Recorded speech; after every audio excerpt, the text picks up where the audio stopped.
Hi friends, स्वागत है आप सभी का हमारे चैनल में। आई होप आप लोग अच्छे होंगे।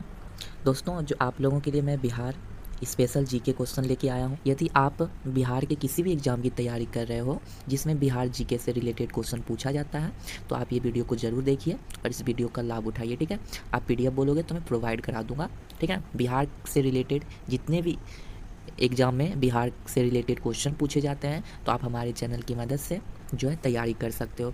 ये सिर्फ मैं इसमें आप लोगों को जो है सिर्फ क्वेश्चन आंसर बताऊंगा। यदि आप फुल डिटेल में वीडियो चाहोगे कि मैं पूरा एक्सप्लेन आपको कर दूं, तो मैं आपको वो भी प्रोवाइड करा दूंगा अगले वीडियो से। ठीक है, तो बस स्टार्ट करते हैं। आज को जब हमारा पहला क्वेश्चन है कि मुग़ल सम्राट अशोक ने पटना का नगर किससे जीता था। तो दोस्तों याद रखिएगा, मुग़ल सम्राट अकबर ने पटना का नगर जो है दाऊद खान कारा रानी से जीता था। ठीक है, मुग़ल सम्राट अकबर ने पटना का नगर किससे जीता था। तो मुग़ल सम्राट अकबर ने पटना का नगर दाऊद खान कारा रानी से जीता था। ठीक है, आई होप आपको ये क्वेश्चन क्लियर हो गया होगा, क्योंकि दोस्तों मैं अभी आप लोगों को डिटेल नहीं कर रहा हूँ, एक्सप्लेन नहीं कर रहा हूँ क्वेश्चन का। तो यदि आप अगले वीडियो में बोलोगे तो अगले वीडियो से मैं जो आपको पूरा एक्सप्लेनेशन के साथ सभी क्वेश्चन का आंसर आपको करवा दूंगा, जिससे कि आपको आसानी से समझ में आ जाएगा। ठीक है ना। हमारा अगला प्रश्न है कि बिहार राज्य में स्थित सासाराम के किले का निर्माण किसने करवाया था।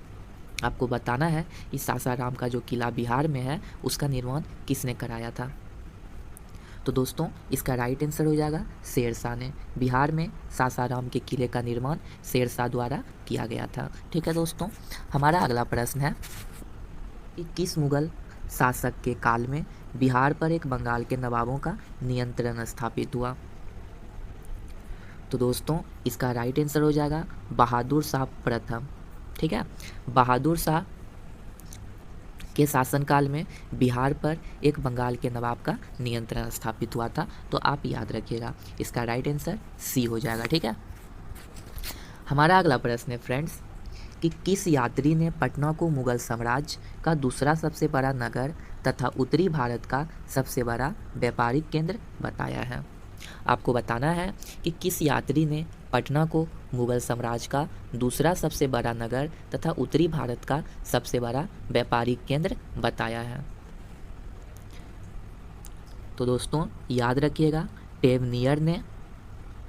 टेमनियर दोस्तों जो कि एक यात्री था जिसने पटना को मुगल साम्राज्य का दूसरा सबसे बड़ा नगर तथा उत्तरी भारत का सबसे बड़ा व्यापारिक केंद्र बताया है। तो आप याद रखिएगा। ठीक है, हमारा अगला प्रश्न है फ्रेंड्स कि मुगल प्रांत बनाने के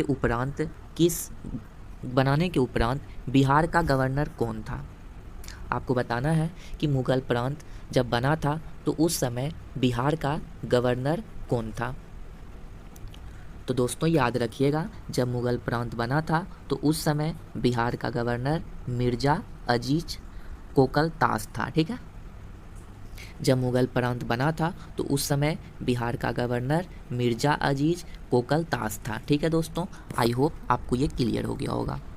हमारा अगला प्रश्न है दोस्त कि बिहार के मनेर में स्थित शाह दौलत का मकबरा किसने बनाया था। आपको बताना है कि जो बिहार के मनेर में शाह दौलत का मकबरा है उसे किसने बनवाया था। तो दोस्तों याद रखिएगा, शाह दौलत का मकबरा जो है इब्राहिम खान काकर ने बनवाया था, जो कि बिहार के मनेर में स्थित है। ठीक है, आई होप आपको ये क्वेश्चन क्लियर हो गया होगा। हमारा अगला प्रश्न है कि शेरशाह द्वारा कौन सा कार्य किया गया था। तो दोस्तों याद रखिएगा, शेरशाह के द्वारा जब्त प्रणाली की शुरुआत की गई थी। बिल्कुल सही। और अगला ऑप्शन है कि सिकंदरी गज एवं सांग की डंडी का प्रयोग किया गया था। यस, शेरशाह द्वारा ये भी किया गया था। और रुपया का प्रचलन भी शेरशाह के द्वारा किया गया था। तो इसका राइट आंसर हो जाएगा डी, उपर्युक्त में से सभी। ठीक है, हमारा अगला प्रश्न है कि अंग्रेजों की पटना फैक्ट्री का प्रधान जॉब चाणक्य कब बना। आपको बताना है कि अंग्रेजों की पटना फैक्ट्री का प्रधान जॉब चाणक्य कब बना। तो याद रखिएगा 1664 ईस्वी में बना था। तो सी इसका जो है राइट आंसर हो जाएगा। ठीक, हमारा अगला प्रश्न है कि बख्तियार खिलजी के शव कहाँ पर दफनाया गया था। आपको बताना है कि बख्तियार खिलजी का शव जो है कहाँ पे दफनाया गया था? तो याद रखिएगा, बख्तियार खिलजी का शव जो है बख्तियारपुर में दफनाया गया था। ये सभी क्वेश्चन आपको कैसा लग रहा है आप हमें कमेंट में ज़रूर बताइए, क्योंकि ये सभी सिलेक्टेड क्वेश्चन है जो कि बिहार के एग्ज़ाम में पूछा जाता है। ठीक है, हमारा अगला प्रश्न है दोस्तों कि बिहार में नुहानी राज का संस्थापक कौन था? ये सभी जो है बहुत ही इम्पोर्टेंट क्वेश्चन है, तो मैं आपको एक बार PDF दे दूंगा, तो आप उसे अच्छे से पढ़ लीजिएगा। ठीक ना, हमारा क्वेश्चन है कि बिहार में नुहानी राज का संस्थापक कौन था? तो दोस्तों याद रखिएगा, बिहार में नुहानी राज का संस्थापक जो था वह मोहम्मद शाह नुहानी था। ठीक है, बिहार में नुहानी राज का संस्थापक मोहम्मद शाह नुहानी था, तो बी इसका राइट आंसर हो जाएगा। ठीक है, हमारा अगला प्रश्न है फ्रेंड्स कि किस काल में बिहार पर दिल्ली सल्तनत के सुल्तानों का निर्णायक वर्चस्व स्थापित हुआ?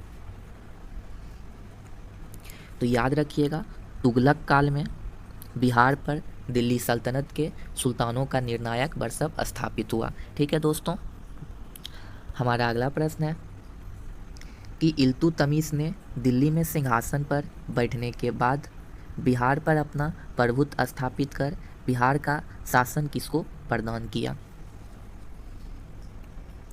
तो याद रखिएगा, किसको प्रदान किया था? तो यानान तून को प्रदान किया था, तो इसका राइट आंसर ए हो जाएगा। ठीक है, इल्तुतमिश ने दिल्ली में सिंहासन पर बैठने के बाद बिहार पर अपना प्रभुत्व स्थापित कर बिहार का शासन यानान तून को प्रदान किया था। ठीक है दोस्त, हमारा अगला प्रश्न है कि बिहार में प्रारंभिक तुर्क गतिविधियों के संदर्भ में महत्वपूर्ण जानकारी के प्रमुख स्रोत क्या हैं? तो दोस्तों इसका राइट आंसर हो जाएगा तबकासे नासिरी। ठीक है, बिहार में प्रारंभिक तुर्क गतिविधियों के संदर्भ में महत्वपूर्ण जानकारी का प्रमुख स्रोत जो है वह तबकासे नासिरी है, तो ए इसका राइट आंसर हो जाएगा। ठीक ना, हमारा अगला प्रश्न है कि सिकंदर लोदी ने 1495 से 96 में किसे बिहार का प्रभारी नियुक्त किया? आपको बताना है कि सिकंदर लोदी ने 1495 और 96 के बीच में किसे बिहार का प्रभारी नियुक्त किया था? तो दोस्तों याद रखिएगा, सिकंदर लोदी ने 1495-96 में जो है दरिया खान नुहानी को बिहार का प्रभारी नियुक्त किया था। ठीक है, हमारा अगला प्रश्न है कि शेरशाह द्वारा पटना के नवनिर्माण का वर्णन किस रचना में मिलता है? ये दोस्तों बहुत ही इम्पोर्टेंट क्वेश्चन है, क्योंकि ये कई बार एग्जाम में पूछा जा चुका है। ठीक है, आपसे पूछ रहा है कि शेरशाह द्वारा पटना के नवनिर्माण का वर्णन किस रचना में मिलता है? तो याद रखिएगा, तारीख़े दाऊदी में शेरशाह द्वारा पटना के नवनिर्माण का वर्णन मिलता है। ठीक है, हमारा अगला प्रश्न है दोस्तों कि पटना को प्रांतीय राजधानी किसने बनाया था? तो दोस्तों याद रखिएगा, शेरशाह ने पटना को प्रांतीय राजधानी बनाया था। हमारा अगला प्रश्न है कि निम्न में से कौन सा कार्य शेरशाह द्वारा नहीं किए गए थे? तो दोस्तों याद रखिएगा, शेरशाह द्वारा जो है इबादत खान का निर्माण नहीं किया गया था। हमारा अगला प्रश्न है दोस्तों कि बिहार के प्रसिद्ध संत शेख अहमद चिमरपोश से भेंट किस सुल्तान ने किया था? तो दोस्तों इसका राइट आंसर हो जाएगा फिरोज तुगलक ने बिहार के प्रसिद्ध संत शेख अहमद चिमरपोश से भेंट किया था। हमारा अगला प्रश्न है फ्रेंड्स कि बिहार के तुगलक काल के सर्वाधिक महत्वपूर्ण प्रशासक मलिक इब्राहिम या मलिक बया का मकबरा कहाँ है? तो याद रखिएगा, इसका राइट आंसर हो जाएगा बिहार शरीफ में। बिहार के तुगलक काल के सर्वाधिक महत्वपूर्ण प्रशासक मलिक इब्राहिम, जिसको कि मलिक बया भी बोला जाता है, जिनका मकबरा बिहार शरीफ में है। आई होप दोस्तों आपको ये वीडियो अच्छा लगा हो। मिलते हैं नेक्स्ट वीडियो में। यदि आप बोलिएगा तो अगले वीडियो से जो है आप लोगों को पूरे एक्सप्लेनेशन के साथ मैं आपको क्वेश्चन करा दूंगा। आई होप आपको ये वीडियो अच्छा लगा हो। चलिए मिलते हैं नेक्स्ट वीडियो में। जय हिंद, जय भारत।